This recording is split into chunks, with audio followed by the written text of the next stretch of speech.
இந்த புள்ளைய இவ்வளவு காலம் வளர்த்திருக்கின்றேனே, முக்மீனாக வளர்த்திருக்கின்றேனா? நீங்க கொஞ்சம் செக் பண்ணி பாருங்க. எப்படி தெரியுமா? ரசூலுல்லாஹி ஸல்லல்லாஹு அலைஹி வஸல்லம் அவர்கள் சொன்னார்கள், லா யுமினு அஹதுக்கும் ஹத்தா அகூன அஹப்ப இலைஹி மின் வாலிதிஹி வ வலதிஹி வன் நாஸி அஜ்மஈன்.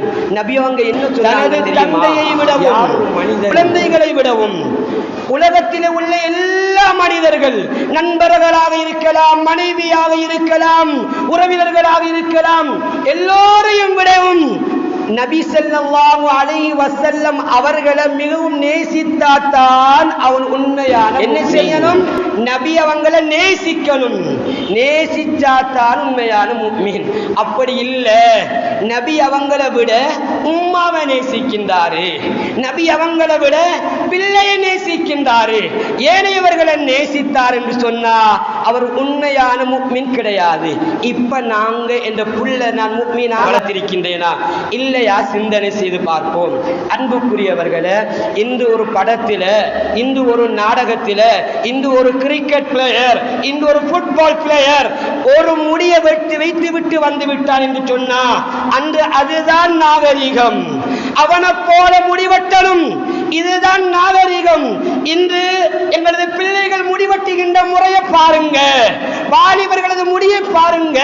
ஒரு பக்கத்தில் முழுசாக முடியை வலித்து விட்டு மேலுக்கு முடி வைத்திருக்கின்றாங்க. எப்ப தோண்டிய நாகரிகம்?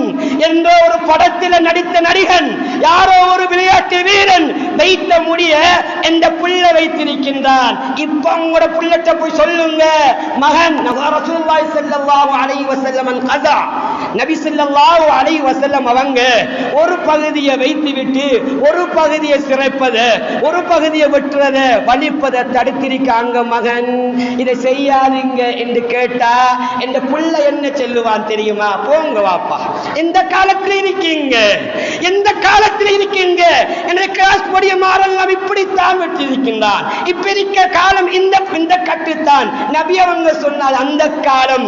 இப்படி சொல்லக்கூடிய பிள்ளைகள் பாடசாலையில் ஆசிரியர் செய்தவர்கள் சொல்லுகின்றார்கள், முடிய வெட்டிட்டு வாடா வாடா. இல்ல இல்ல, ஊட்ட உம்மா முடிய வெட்டுடா வெட்டுடா. இல்ல இல்ல, பாப்பா வெட்டுடா வெட்டுடா. இல்ல இல்ல, நான் நபி அவங்களை நேசிக்கல, இந்த நடிகனைத்தான் நேசிக்கின்றேன். நபி அவங்களை பார்த்து நான் வாழல, இந்த விளையாட்டு கிரிக்கெட் வீரனை பார்த்து, இந்த ஃபுட்பால் வீரனை பார்த்து தான் எந்த வாழ்க்கையை அமைத்துக் கொள்ளுவேன் என்ற சிந்தனையோடு ஒரு பொடியன் இருக்கின்றானா? நான் இந்த புள்ளைய இன்னும் முஃமினாக இந்த உலகத்தில் வாழ வைக்கல. அல்லாஹ்விடத்தில் பொறுப்பு எனக்கு இருக்கின்றது.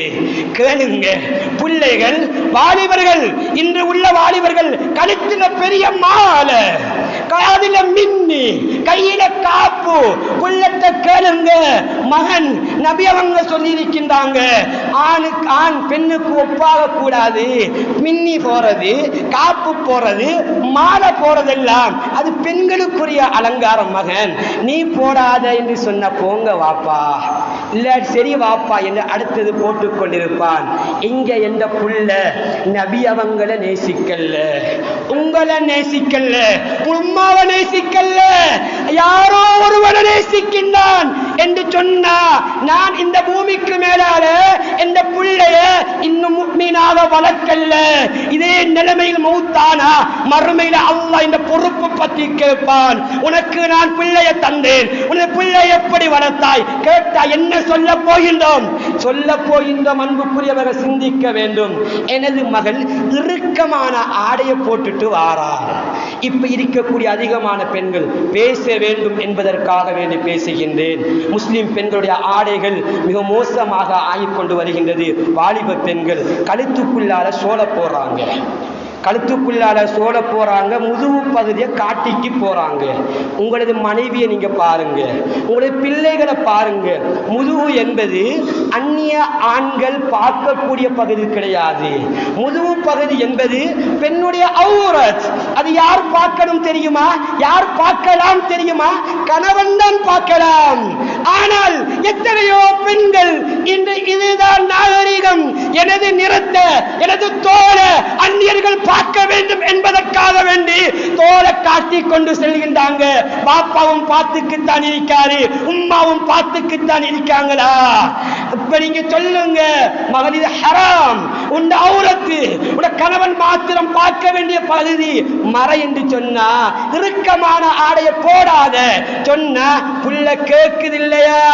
நான் இன்னும் ஒரு முக்மீனான குழந்தையாக எனது பிள்ளைய வளர்க்கல்ல. அன்புக்குரியவர்களே, எப்படி வளர்க்கின்றோம்? ரசூலுல்லாஹி ஸல்லல்லாஹு அலைஹி வஸல்லம் என்ன சொன்னாங்க? உங்க பிள்ளை குழந்தையாக இருக்கின்ற போது அல்லாஹ்வை பற்றி சொல்லிக் கொடுங்க. முரு அவுலாதக்கும் பிஸ்ஸலா, தொழுகையை பத்தி நீங்க ஏவுங்க. அவங்க எத்தனை வயசுல? வஹும் அப்னாஉ சப்இ சினீன், அவங்க 7 வயதாக இருக்கின்ற போது தொழுகையை பத்தி சொல்லுங்க, பழக்குங்க. முஹருக்கு எழுப்புங்க, தொழுவைங்க. அசர், மக்ரிப், இஷா, சுபஹ், ஒவ்வொரு நாளுக்கும் 5 நேரம் தொழுமகன் சொல்ல சொல்ல தொழுகட மகத்துவம், தொழுகட கண்ணியம், நல்ல சபட முக்கியத்துவம் பிள்ளைக்கு வழங்கும். இன்று எத்தனை பெற்றோர்கள் சொல்லுகின்றோம்? மனசு நெஞ்சில கையை வச்சு கேட்டு பாருங்க. ஒவ்வொரு நாளும் பாடசாலை நேரம் வந்தால் மகன் தங்கம் எலும்பு, மகன் எலும்பு, டே எலும்பு, பிரம்படிக்கையா எழுப்புகின்றோமே. இந்த தொழுகைக்கு 10 வயது பிள்ளை வீட்டில தூங்கிக் கொண்டிருக்கின்றான், 15 வயது பிள்ளை வீட்டில தூங்கிக் கொண்டிருக்கின்றான். எத்தனை தடவை தொழுமகன் சொல்லி இருக்கின்றோம். நாங்கள் சொல்லாம பிள்ளைக்கு எப்படி ஈமான் பார சொல்லுகின்றோமே? பாடசாலைக்கு பாடத்துக்கு ஏன் போகல கேட்கின்றோமே, பிள்ளைக்கு ஏன் சொல்லல கேட்டோமா? இப்படியான சூழல்ல வளர்ற பிள்ளை எப்படி ஈமான் உள்ள வாலிபனாக, எப்படி அல்லாஹ் நேசிக்கக்கூடிய வாலிபனாக மாறுவான்?